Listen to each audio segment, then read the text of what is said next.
This is the HDD Docking Station, the all-in-one docking station.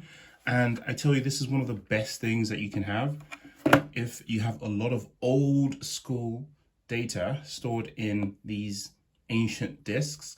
I was able to get all my data back, some of which I thought was lost, some of them not even on the same operating system. That was a Windows box, that was from a Linux box, and these two were also from Windows.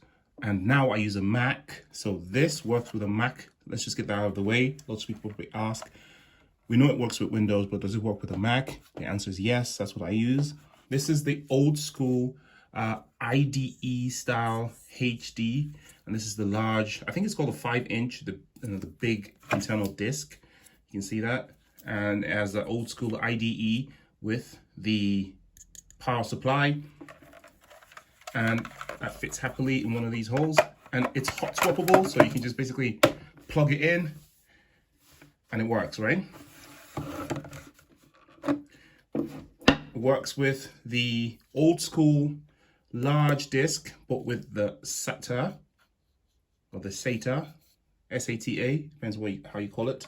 That also plugs in the same hole, and if you can see it, it's got both of those connections in there. It works with the smaller laptop sized internal hard drives with the IDE that fits in here, okay? It works with the laptop sized hard drive, but with the SATA plug. That plugs nicely in here in the same exact hole as the big SATA, because SATA is the same for both sized hard drives. So that works with that. Now, if you look at the front here, it's got all the ports, which is pretty much everything you need. It's got the CFMD, so that's a compact flash, and that just fits in there like that. It's got the SD card, which is the most popular. So we've got SD, that fits, that's put upside down like that, okay? And if you've got micro SD, you need one of these things, which is like a micro SD to SD converter. And of course, that just fits in the SD port. Memory stick, you remember these from Sony? I had this, and I had a camera that used these, and for years, I hadn't been able to get my photos because the camera had died. But now with this, all my photos are rescued. And of course, I'm using that to back up some, some stuff. And finally, it's got 2 USB hosts. This means that if you have flash drives, you can also, plug them in here. Of course, you could just plug your flash drives directly to your computer. I use it as a USB hub. So I have it connected from there to my computer.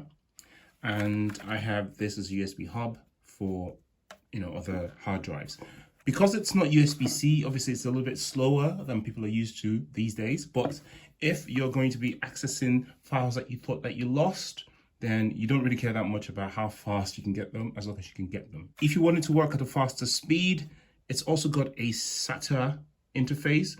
So you can have a SATA cable going from the SATA port here to your computer, and that would download at a much, much faster speed. And it, again, becomes more viable as a USB hub. Another thing, it's got its own power supply, which I haven't shown here, but here is the input for the power, and you can turn it on and off. And that means that it's not relying on your computer's memory board or your computer's power supply to power itself. So it's not going to blow out your machine, or it's not going to cause problems for your Mac like we're seeing with a lot of these USB hubs. Highly recommended. It's old school technology, but it's one of the best things I've ever bought.